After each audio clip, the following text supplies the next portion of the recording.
Really? Yep.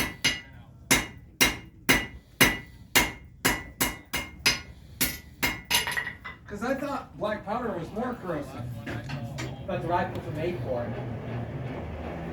The fire's not good for it. See, I hear some of those go off and they go whoosh, and others go off and they go bang. Yeah.